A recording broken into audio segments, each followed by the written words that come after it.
So, in this video, we will again continue 10th class economics NCERT book, which is Understanding Economic Development.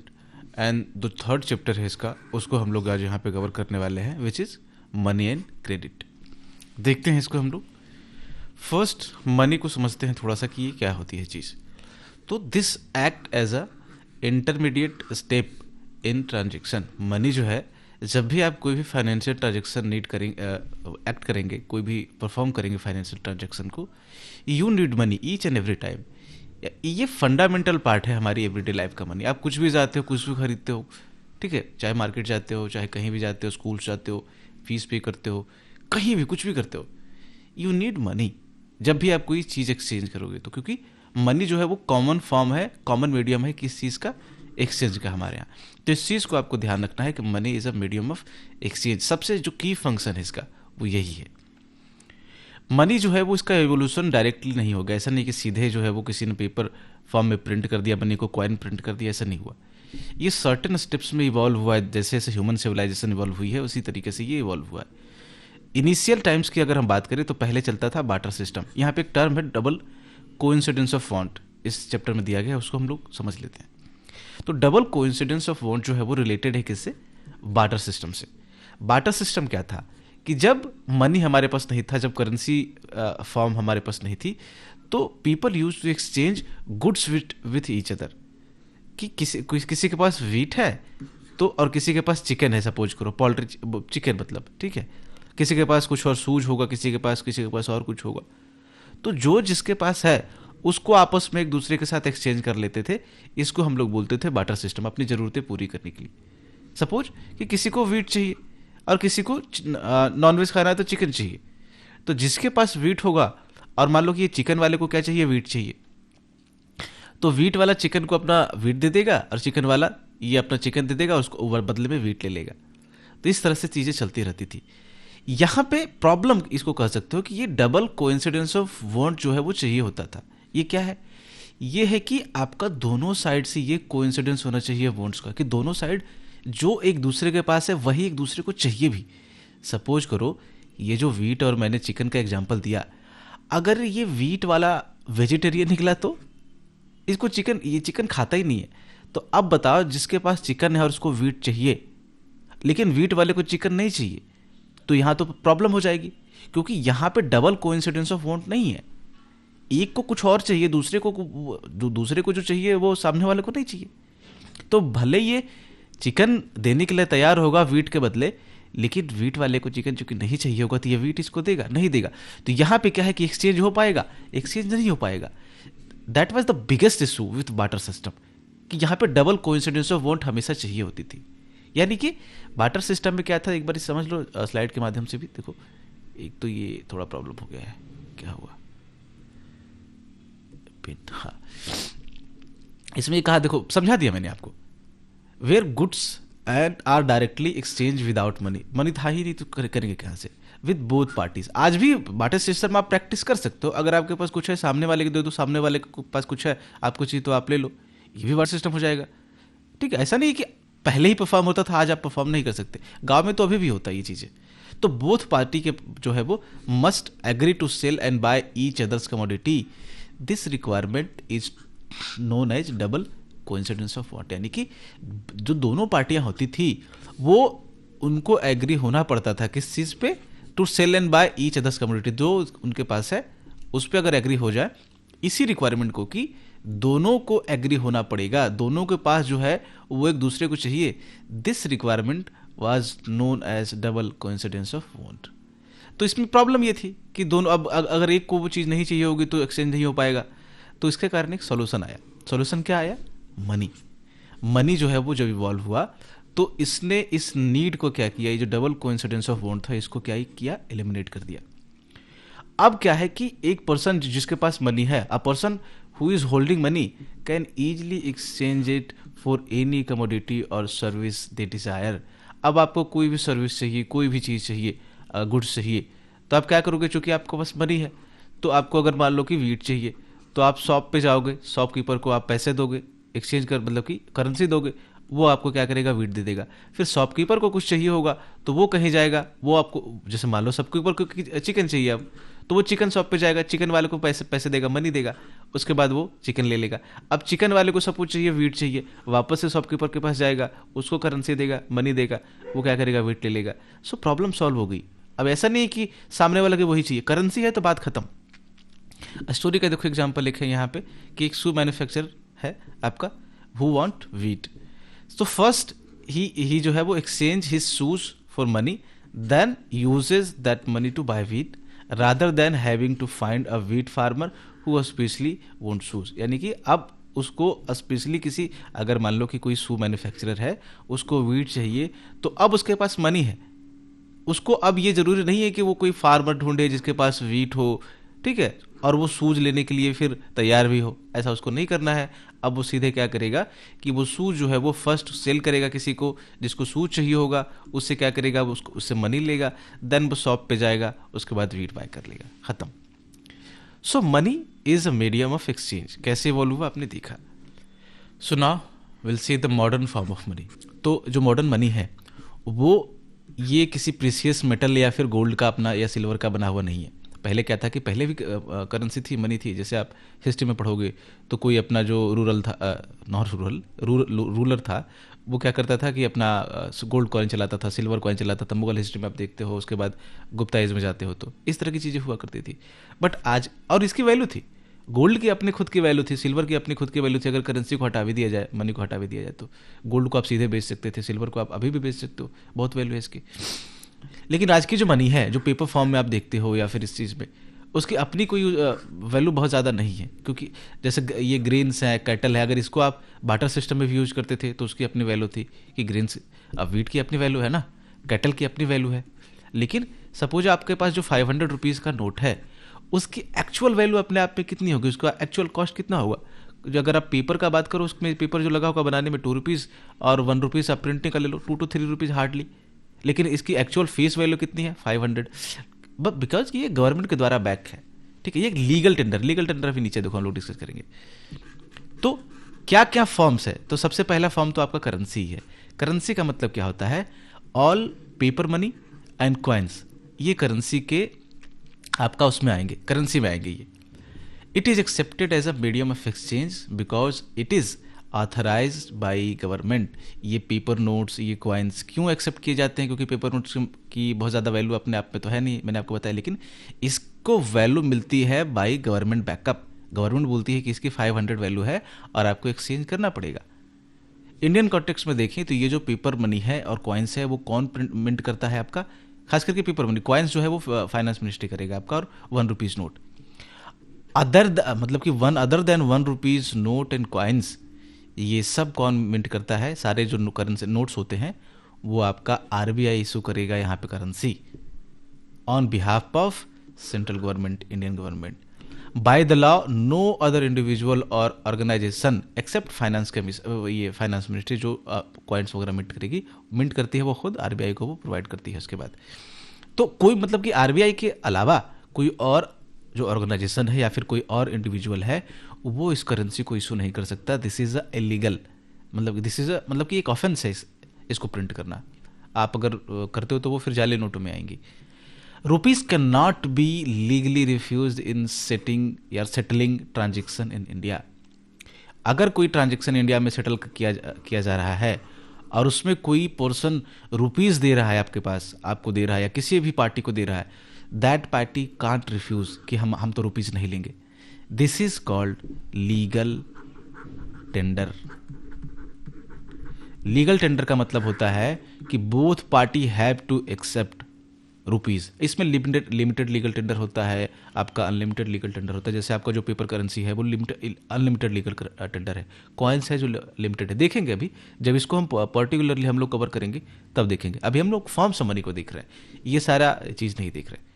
Simple आपका ध्यान रखना है कि जो money है, जो ये जो पेपर नोट्स है, करेंसी है, ये लीगल टेंडर है इंडिया में। क्यों? क्योंकि गवर्नमेंट इसको बैकअप प्रोवाइड कर रही है और हर पर्सन को आपका ट्रांजैक्शन सेटल करने के लिए इसको एक्सेप्ट करना ही पड़ेगा। अगला फॉर्म क्या है मनी का, आप देखो कि बैंक के पास जो डिपॉजिट है वो फॉर्म्स ऑफ मनी है। पीपल जो है वो उनके पास अगर एक्स्ट्रा कैश है, so they can deposit into bank their on bank account. Bank क्या करती है कि इसको एक्सेप्ट करती है और इस पे जो जो भी डिपॉजिट आएगा पीपल्स के द्वारा उस पे इंटरेस्ट पे करती है। These are called demand deposit because they can be withdrawn on demand any time. यानी कि ये जो आपका जो सेविंग अकाउंट है, ये जब भी आप जाओ पैसे फिर वापस निकाल सकते हो जो आपने डिपॉजिट किया है, तो कभी भी आपके डिमांड पे अवेलेबल होगा, इसीलिए इसको डिमांड डिपॉजिट कहा जाता है। इसके सामने एक होता है टाइम डिपॉजिट भी होता है। टाइम डिपॉजिट जैसे आपका एफडी करवाते हो, तो एफडी ऐसा नहीं है कि आप तुरंत कभी भी जाओ निकाल लो, कर सकते हो आप टेक्निकली, आपको फिर कुछ पेनल्टी देनी पड़ेगी, बट ये आपको कुछ सर्टेन टाइम के बाद ही जो है वो जो आपका टाइम डिपॉजिट है वो आपको निकालना पड़ता है। तो जो टाइम पे निकालोगे वो टाइम डिपॉजिट हो गया, जो कभी भी आपको मिल सकता है, कभी भी आप जा करके निकाल सकते हो, वो आपका डिमांड डिपॉजिट है। ठीक है, तो ये जो भी आपके बैंक में पैसे रखे हैं वो भी एक फॉर्म्स ऑफ मनी है। चेक जो है वो एक फॉर्म है आपका मनी का। चेक क्या होता है? Cheque is a paper instructing, एक पेपर है, एक पेपर का टुकड़ा है जो इंस्ट्रक्ट कर रहा है to the bank to what, to pay a specific amount from a person's account to another. और ये जो पेमेंट है वो बेसिकली सेटल होता है without any use of physical cash. तब चेक जो है एक पेपर है, पेपर फॉर्म है जो अल्टीमेटली बैंक को डायरेक्शन देता है कि आप कोई भी स्पेसिफिक अमाउंट है वो किसी एक पर्सन के अकाउंट से है जो है वो दूसरे पर्सन के अकाउंट में जो है वो आप भेज दें अगर उसके नाम पे चेक है तो। और ये इसमें कोई फिजिकल कैश इन्वॉल्व नहीं होता, क्योंकि एक के अकाउंट में पैसे हैं और दूसरे का अकाउंट ऑलरेडी बैंक के पास होता है, तो उससे उसको क्या किया जाता है, ट्रांसफर कर दिया जाता है। डिमोनेटाइजेशन का यहाँ पे थोड़ा सा डिस्कस किया गया था चैप्टर में कि ये हुआ था आपको 2016 में, जब आपको 500 रुपीज़ और 1000 रुपीज़ के नोट्स जो हैं वो इनवैलिडेट कर दिए गए थे गवर्नमेंट के द्वारा to promote vote, to promote digital transactions and control corruptions. So demonetisation उस सिनेरियो को हम लोग बोलते हैं जब गवर्नमेंट क्या करती है कि जो एग्जिस्टिंग करेंसी होती है उसको क्या करती है कि उसको इनवैलिड कर देती है, इनवैलिडेट कर देती है। That situation is called as demonetisation. हमने देखा कि 2016 में हुआ था, इंडिया में 2-3 बार और हो चुका है शायद, ठीक है, बट 16 वाला आपको ध्यान रखने की हुआ था, हम सबको पता है वो। लोन एक्टिविटीज ऑफ बैंक क्या करती है? लोन एक्टिविटीज में बैंक में देखो क्या करता है, bank act as a mediator between whom, between those with surplus fund and those in need of fund. यानी कि कुछ पर्सन होंगे इकोनॉमी में, जैसे आपके पास एक्स्ट्रा पैसा है तो आप क्या करोगे, बैंक के पास जाओगे, वहां क्या करोगे, डिपॉजिट कर दोगे अपने अकाउंट में, आप कहलाओगे क्या, डिपॉजिटर। कुछ पीपल है जिसको घर बनवाना है, अपना हाउस कंस्ट्रक्ट करना है, अपना बिजनेस चालू करना है, कुछ और करना है, कार लेना है, उसको क्या चाहिए, फंड चाहिए, उसको पैसे चाहिए, तो वो बैंक के पास जाएगा और वो बैंक से फंड लेगा, लोन लेगा, वो कहलाएगा क्या, बोरोवर। यानी कि इस डिपॉजिटर और बोरोवर के बीच में, डिपॉजिटर है ये और बोरोवर है, इसके बीच में कौन बैठा होता है, बैंक। इसके बीच जो है वो एक मीडिएटर का काम करता है, इंटरमीडिएटरी का काम करता है बैंक। ये जो लोन एक्टिविटी होते हैं बैंक की, उसका मैकेनिज्म देख लो कि बैंक क्या करता है, बेसिकली उसके पास जो भी डिपॉजिटर का पैसा आएगा वो सब, उनमें से सिर्फ 5% कैश रखता है वो। Banks in India keep only 5% of their deposit as cash to pay potential daily withdrawer. जो जिसे अब मान लो कि बैंक के पास 100 रुपीज़ है, तो वो क्या करेगा, 90 to 95 रुपीज़ क्या करेगा कि ये लोन में अपना दे देगा, क्योंकि अब सारे डिपॉजिटर तो एक साथ ही नहीं आ जाएंगे ना कि मेरा पैसा दो। अगर आपके पास, आपके अकाउंट में 10 लाख रुपए, 2 लाख रुपए, 4 लाख रुपए, 1000 रुपए, 10,000 रुपए हैं, तो ऐसा नहीं है ना कि आप तुरंत चले जाओगे लेने के लिए, आपने रख दिया है कि अभी जब फ्यूचर में यूज होगा तब देखेंगे। उसी तरीके से क्या है कि कुछ ही आपके जो डिपॉजिटर्स हैं वो डेली आते हैं पैसा निकालने के लिए, उनको डेली जरूरत पड़ती है, 5% और मान लो 10%, इस तरह की चीज़ें। तो वो क्या करता है कि मेजॉरिटी ऑफ जो कैश है वो लोन में बैंक जो है वो घुमाता रहता है, और ये इतना मात्र 5% के आसपास कैश रखता है, बाकी लोन में देता है। ये सोर्स ऑफ इनकम बैंक का क्या है, तो बैंक क्या करती है बेसिकली कि ये जो बोरोवर होती है उससे हाई चार्ज लेगी, उससे हाई इंटरेस्ट चार्ज लेगी, और जो डिपॉजिटर्स होते हैं उसको थोड़ा सा कम देगी, तो बीच का जो मार्जिन होगा वो बैंक का प्रॉफिट होगा। कैसे, bank charge a higher interest rate on loans that what they pay on deposits, the difference is their main income. क्या है कि अगर बरोबर है कोई, किसी ने मान लो कि होम लोन लिया, किसी ने कार लोन लिया, बैंक सपोज उससे 10% ले रही है। अगर आपने एफडी करवाया है तो एफडी पे आपको कितना मिलता है, हार्डली 6% के अराउंड मिलता है। अगर आपने आपका सेविंग में है तो ये मिलता है आपको 4% के अराउंड, इससे भी कम ही मिलता है, बट 4% मान लो। अब बैंक कितना लिया है, जिसको बैंक ने लोन दिया है उससे बैंक ने कितना लिया, 10%। यानी कि सपोज करो 10 रुपीज़ लिया, ऐसे मतलब समझने के लिए सपोज कर लो कि 10 रुपीज़ लिया, आपको बदले में कितना दिया, 6 रुपीज़ दिया अगर आपका FD है तो, या फिर आपको 4 रुपीज़ दिया अगर आपका सेविंग अकाउंट है तो, मतलब सेविंग टाइम ये डिमांड डिपॉजिट है तो ये जो डिफरेंस कितना हुआ देख लो, 10 रुपया लिया किसी से और आपको दिया सिर्फ 6 रुपया, तो 4 रुपीज़ जो है वो डिफरेंस हुआ, यहाँ पे 6 रुपीज़ डिफरेंस है। तो ये 6 to 4 रुपीज़ का जो डिफरेंस है वो एक्चुअली बैंक का प्रॉफिट है और वही इसका सोर्स ऑफ इनकम है मेन। तो बैंक क्या करती है, डिपॉजिटर से पैसे लेती है और क्या है कि बोरोवर को पैसे देती है, बीच में जो डिफरेंस बचता है, जो कमाई होती है वो बैंक का इनकम होता है।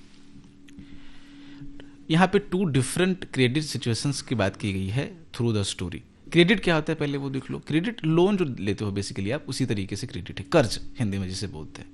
सो credit is an arrangement where lender supplies the borrower with money, goods और services in exchange for promise for a future payment. यानी कि जो लेंडर होता है, जो अल्टीमेटली जो वो लोन देता है, जो क्रेडिट देता है वो, और जो लेता है उसको बोलते हैं बोरोवर। तो लेंडर बोरोवर को सप्लाई करता है क्या, मनी, या फिर गुड्स भी सप्लाई कर सकता है। सपोज आप कार लेते हो, कार लोन लेते हो तो कार गुड्स है, ठीक है, तो वो भी हो सकता है। सर्विसेज भी सप्लाई हो सकती है, जैसे एजुकेशन लोन वगैरह आप लेते हो और बाकी सारी सर्विसेज है, ये सारी चीज़ें भी आपको मिल सकती है। तो क्रेडिट पे ये सब चीज़ें मिल जाती है, मनी ले लो, गुड्स ले लो, कोई भी सर्विस ले लो, with this promise that you will pay in future, future payment आप करोगे। इस तरह की चीज़ें होती है। 2 स्टोरी है देखो यहाँ पे, सलीम की स्टोरी है which is a positive story and Swapna story is a negative story. So Salim is a shoe manufacturer and he takes loan to meet the working capital needs of large festive order. Festival के समय में उसको एक large order आता है जिसको meet करने के लिए उसके पास चूंकि इनफ कैपिटल नहीं होगा, तो इसके लिए उसको कैपिटल चाहिए और वो क्या करता है कि वो बैंक से लोन लेता है। He completes production, make profit and repay the loan, hence credit plays a vital and positive role. Basically ये शू मैन्युफैक्चरर जो सलीम है, उसको ज़रूरत पड़ी, फेस्टिवल में अच्छा खासा ऑर्डर आया, उसको पूरा करने के लिए लोन लिया, उसने अपना प्रोडक्शन किया, उसको अपना प्रॉफिट बनाया, उसके बाद बैंक को लोन पे कर दिया। इससे क्या हुआ कि इसका भी फ़ायदा है, बैंक का तो चलो है ही। तो ये एक पॉजिटिव है, एक पॉजिटिव स्टोरी बताता है आपको कि कैसे किसी की लाइफ में जो है पॉजिटिवली जो है एक्ट कर सकता है जो लोन है वो, यहाँ पे इसको हेल्प कर रहा है। बट वही स्वप्ना की स्टोरी है। स्वप्ना क्या है कि स्मॉल फार्मर है, वो क्या करती है कि she takes loan for her groundnut cultivation. उसको ग्राउंडनट कल्टीवेट करना है, इसके कारण से उसको अब एनएफ कैपिटल नहीं होगा, पूंजी नहीं होगी, तो उसको लोन चाहिए। But she don't have access to the bank because she is just a small farmer. बहुत ज़्यादा एक्सेस नहीं है स्मॉल फार्मर्स को, बड़े फार्मर्स को तो है। बट क्या होता है कि वो मनी लेंडर से लोन लेती है, गांव के जो मनी लेंडर्स होते हैं उसको लोन लेती है, और मनी लेंडर काफ़ी हाई आपको रेट पे देंगे। अभी आगे वाली स्लाइड में भी और कुछ स्टोरीज है वो देखेंगे। तो ये मनी लेंडर से लोन लेती है, बट इसके साथ जो है वो प्रॉब्लम हो जाता है, इसका जो क्रॉप है ये ग्राउंड नट का वो फेल हो जाता है। क्रॉप फेलियर ये फेस करती है due to pest and can't repay the money lender and force to sell part of her land. अब देखो मनी लेंडर ने लोन दिया है तो वो तो आपसे पैसे लेगा, स्वप्ना से पैसे लेगा, तो अब क्या करती है उसको, अब चूंकि उसका जो क्रॉप है वो तो फेल हो गया, उसको बेच करके वो पैसे दे नहीं सकती, तो उसको आपका क्या है कि अपना लैंड का एक जो पोर्शन है वो सेल आउट करना पड़ता है। And this create a debt trapped where credit pushes the borrower into a painful situation.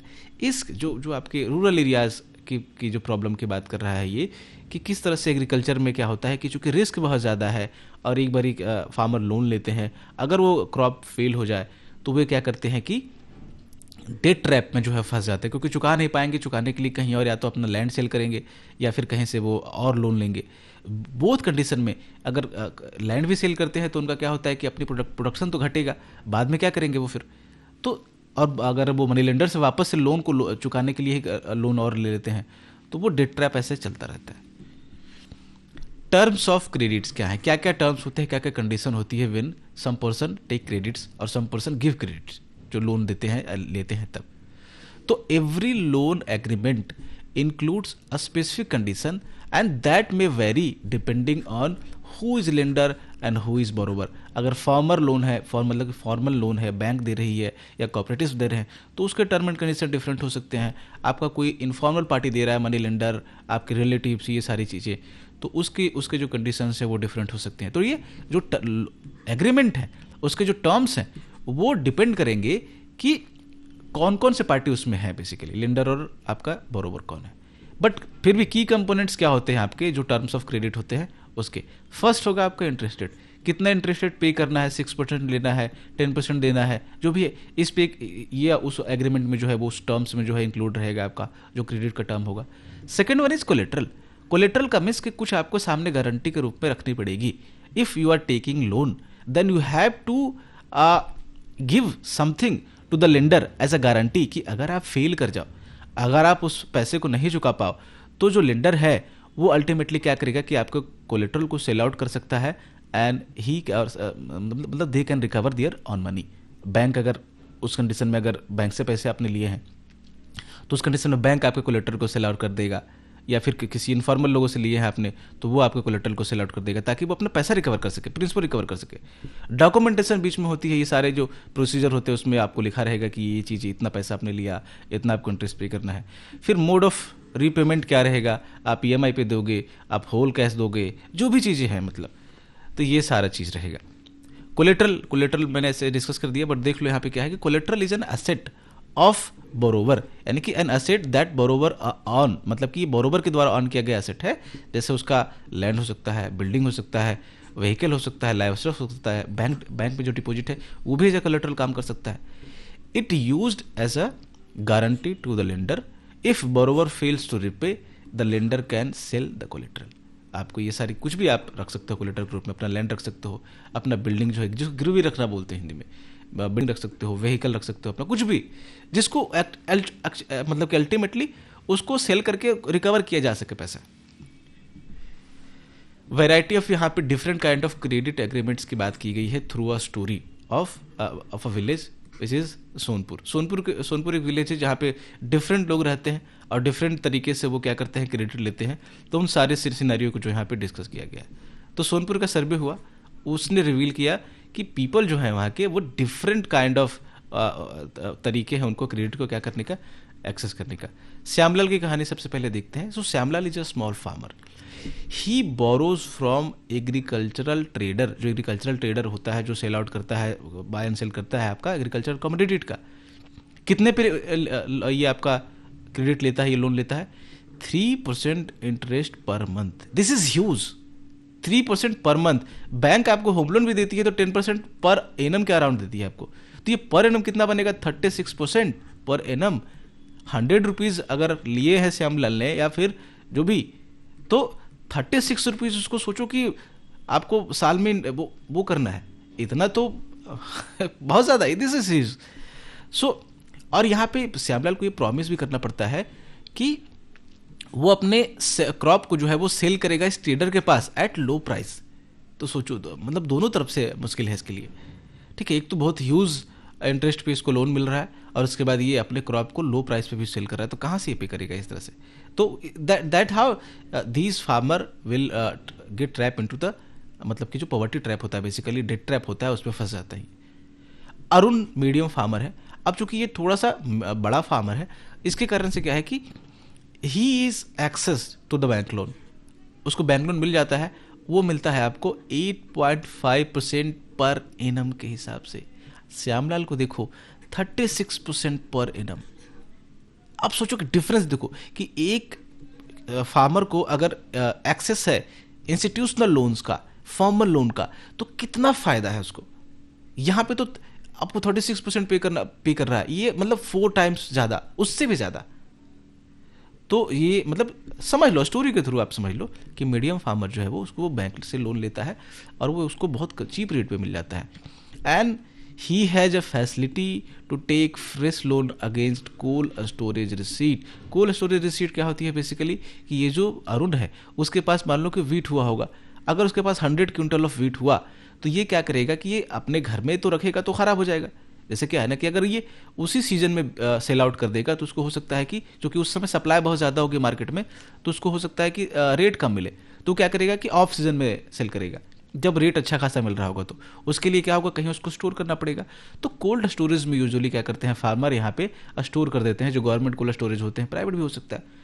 तो यहाँ पे जब वो अपना 100 kg ऑफ वीट स्टोर करेगा जा करके, तो वो कोल्ड स्टोरेज का जो मैनेजर होगा वो एक रिसीट देगा कि ये आपका अरुण का 100 kg ऑफ वीट यहाँ पे क्या है कि वो जमा है। तो ये जो रिसीट होती है उसको वो एज अ गारंटी भी यूज कर सकता है, एज अ कोलेट्रल भी यूज कर सकता है, और उसके सामने फ्रेश लोन भी ले सकता है, उसको यूज किया जाता है। तो इसके कितना कितना फायदा है आप सोचो। रामा जो है एक लैंडलेस लेबर है, अब इसकी तो कंडीशन और खराब होगी। देखो जितना गरीब आदमी उतना ज़्यादा बुरा है स्थिति। तो ये रामा जो क्या करता है कि Rama borrows from her medium land employer, जो आपका मीडियम लैंड ओनर एम्प्लॉयर, जो बेसिकली रामा काम करता है एक किसान के यहाँ, जो मीडियम जो आपका किसान है, सपोज करो अरुण के यहाँ काम करता है। अब अरुण से ये लोन लेता है, अरुण क्या करेगा, इसको लोन देगा किस पे, 5% इंटरेस्ट पर मंथ पे। सोचो अब 5%, 12 मंथ होते हैं एक ईयर में, 60% per annum. This is not legal only, illegal but immoral, कि आप किसी को क्रश कर रहे हो जस्ट बिकॉज ऑफ हिज और हर सिचुएशन। तो सोचो इसको तो फिर भी 36% ही है, आप देखो इससे भी दुगना। तो to meet daily needs of health emergency और कुछ भी जो होता है वो उसके लिए वो कोई डेली नीड्स और हो सकती है हेल्थ के अलावा भी, उसके लिए इसने लोन लिया होगा रामा ने। बिकॉज ये लैंडलेस लेबर रहती है, एक तो इसकी इनकम बहुत कम होगी और बदले में इसको मिल रहा है बहुत ह्यूज इंटरेस्ट रेट पे, जबकि इसको मिलना चाहिए था सबसे कम इंटरेस्ट रेट पे। बट चूंकि रामा और श्यामलाल जैसे लोगों को जो एक्सेस नहीं है इंस्टीट्यूशनल लोन का, अगर ये जाएंगे भी तो ये क्या दिखाएंगे, कैसे लोन लेंगे, क्या इनके पास ITR होगा, जो इनकम टैक्स रिटर्न होगा या कुछ कोलेटरल होगा रखने के लिए, नहीं होगा इनके पास बहुत ज़्यादा। तो इनको काफ़ी हाई रेट पे जो है वो मिलता है लैंड, ये जो लोन है क्रेडिट है, और इसके कारण ये परपेचुअल डेट में जो है वो फंस जाते हैं, जो डेट ट्रैप होता है उसमें, जो पहले की कहानी में आपको देखने को मिलता था कि कैसे एक पीढ़ी ने लोन लिया और 10 पीढ़ी उसको चुकाती आ रही है, और उसके बाद भी वो और बढ़ता ही जा रहा है, वो चुक ही नहीं रहा। क्यों? क्योंकि इतना ज़्यादा आप इंटरेस्ट रेट जो, क्योंकि ये लोग मनी लेंडर से लेते थे या बाकी लोगों से लेते थे, तो ये प्रॉब्लम थी। तो इसके सॉल्यूशन के लिए कोऑपरेटिव्स वगैरह की चीज़ें यहाँ पे आई है। ये क्या करते हैं कि इसके जो मेंबर्स होते हैं वो रिसोर्सेज का एक पूल बनाते हैं, वो पैसे इकट्ठे करते हैं और वो क्या करते हैं कि अपने मेंबर्स को चीप लोन प्रोवाइड करते हैं for the purpose of agriculture, implements, house construction और अदर नीड्स के लिए। डिपेंड करता है कि वो वो कोऑपरेटिव किस सेक्टर में काम करती है। जैसे किसानों का कृषक कोऑपरेटिव है, पैक्स आपने नाम सुना होगा, PACS। अमूल जो है वो कोऑपरेटिव है जो दूध बेचती है, तो वो जो भी फार्मर जो है वो मिल्क प्रोड्यूस करते हैं उसके लिए काम करती है। वो पैक्स जो है वो भी एग्रीकल्चर के लिए काम करती है। बहुत सारे सेक्टर में बहुत सारे कोऑपरेटिव्स हैं, अपने आसपास देख लेना, होंगे कोऑपरेटिव्स बहुत सारे। तो ये है आपका सेक्टोरल क्रेडिट की बात करते हैं। इंडिया में 2 तरीके के आपके सेक्टोरल क्रेडिट है, एक तो फॉर्मल है, एक इनफॉर्मल है। इसको बांटते हैं हम लोग सेक्टर्स में। फॉर्मल सेक्टर क्या होता है क्रेडिट का? ये है आपका कि it includes bank and cooperatives, और जो बैंक एंड कोऑपरेटिव को ये इंक्लूड करता है। और बिकॉज ये जो बैंक या फिर ये जो आपका कोऑपरेटिव जब भी लोन वगैरह देंगे तो ये अंडर द सुपरविजन आते हैं किसके? RBI के। तो RBI क्या करती है? इसको सुपरवाइज करती है और इंश्योर करती है कि they maintain cash balance and provide loan not just to big businesses but also the small borrower.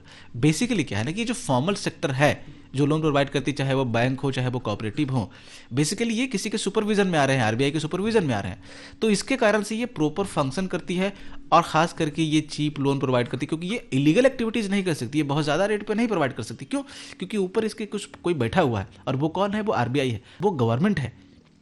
तो फॉर्मल सेक्टर ही हो गया। इनफॉर्मल सेक्टर क्या है कि इसमें आपके आमतौर पे जो मनी लेंडर होते हैं आपके विलेज एरिया में, आपका इवन के अर्बन एरियाज में कहीं कहीं पे आपको मतलब मनी लेंडर तो हर जगह होंगे।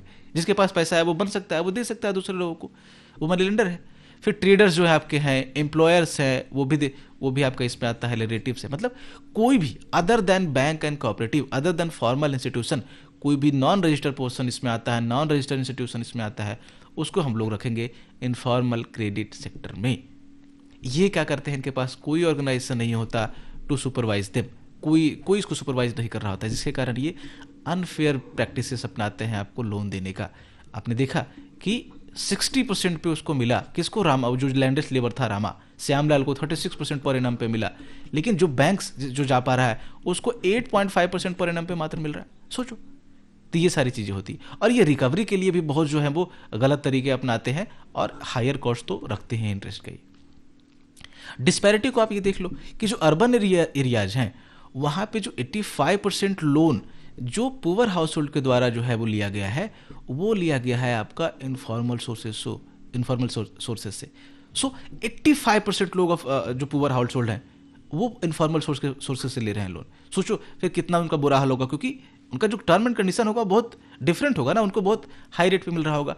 While 83% loan taken by rich household are formal sources. So rich को और फायदा हो रहा है, पुअर को और नुकसान पे नुकसान होता जा रहा है, जबकि होना उल्टा चाहिए। नहीं, ऐसा नहीं कि रिच का नुकसान होना चाहिए था, बट पुअर को तो और थोड़ा सा कुशन मिलना चाहिए था ना, एक फाइनेंशियल कुशन या फिर इकोनॉमिक कुशन मिलना चाहिए था थ्रू द गवर्नमेंट, बट यहाँ पे वो चीज़ें नहीं हो पा रही है। That lead to wide disparity among the people, poor and rich.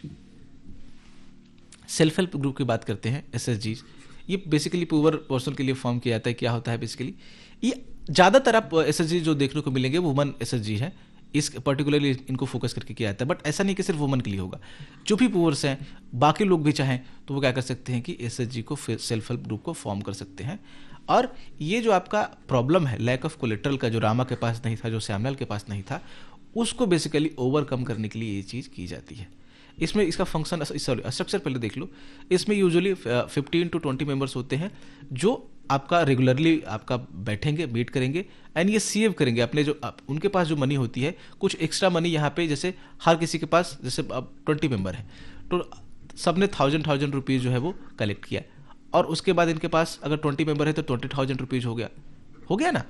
अब मान लो कि इसमें 20 मेंबर्स को एक बार ही तो लोन सबको नहीं चाहिए होता है, सपोज 2% उसमें लोन चाहिए होगा किसी को तुरंत, तो ये जो 20,000 रुपीज़ है वो इनके बीच जो है डिस्ट्रीब्यूट कर दिया जाएगा with a very minimal interest of rate, क्योंकि ये इनके अपने बीच की बात है। अब इनसे थोड़ी ना ऐसा है कि खुद के मेंबर से ज़्यादा वो इंटरेस्ट लेंगे, नहीं।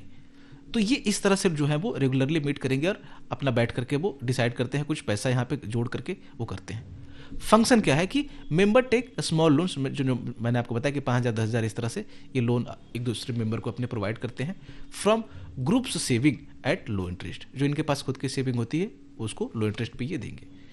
आफ्टर अ ईयर और टू, आफ्टर मतलब अगर ये 1 साल 2 साल इस तरह से ये सक्सेसफुली अगर रेगुलर जो है वो सेविंग करते रहें और अच्छे से फंक्शन करते रहें, then group can become eligible for bank loan sanction in the name of group.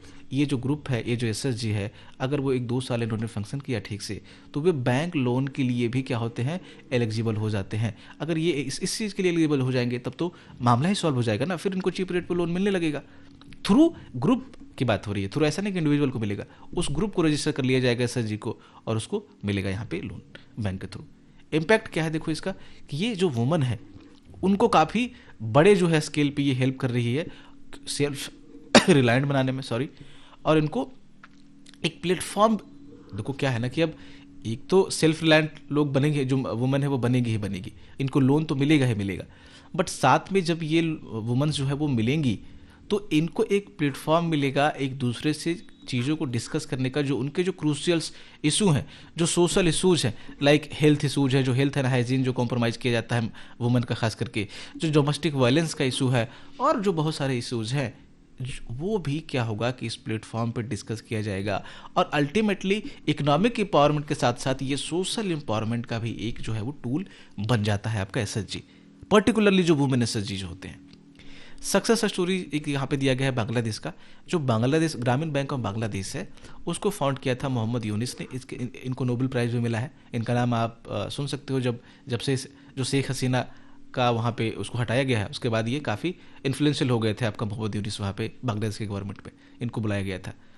तो ये जो उसको छोड़ते हैं, इन्होंने जो काम किया उस पर देखो, बांग्लादेश ग्रामीण बैंक इन्होंने फाउंड किया मोहम्मद यूनिस ने, और आपका इसमें लगभग 9 million members, 90 lakh around members थे यहाँ पे, और मोस्टली ये सब क्या थे, पुअर वुमन थे। अराउंड 81,600 विलेज तक इसका एक्सेस था। सो दिस वाज ह्यूज, मतलब बहुत बड़े पैमाने पे इसने इम्पैक्ट किया। तो ये ऐसा जो है वो कर सकता है। कंक्लूजन देख लेते हैं चैप्टर को, इसको सम करते हैं। सो क्रेडिट जो है, क्रेडिट की बात की गई है बेसिकली इस चैप्टर में।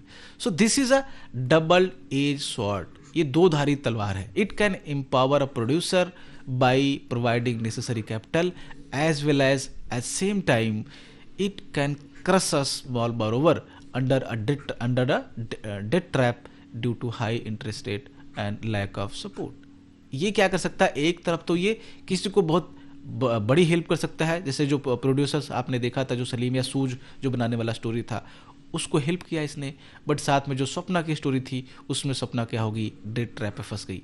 तो डेट जो है वो, अगर डेट की पहुंच एक्सेस है अगर किसी का फॉर्मल इंस्टीट्यूशन तक, तो उसको सपोर्ट किया जा सकता है। अगर उसका एक्सेस नहीं है तो वही डेट क्या है आपका, वही क्रेडिट क्या है, उसके नीचे जो स्मॉल लोग हैं, स्मॉल बोरोवर हैं, वो क्रश हो सकते हैं डेट ट्रैप में। To achieve the equitable development it is essential that formal credit should be expanded। formal credit expansion की बात की जा रही है कि इसको expand किया जाना चाहिए, particularly in which area, particularly in rural areas, क्योंकि यहाँ पे कम एक्सेस है लोगों का, and become accessible to the poor so that they can escape exploitation of informal sector। जो मनी लेंडर का exploitation है, जो हायर इंटरेस्ट रेट पे लोन मिलता है, उसको क्या करे, ये escape कर सके। This was it for today, thanks for watching.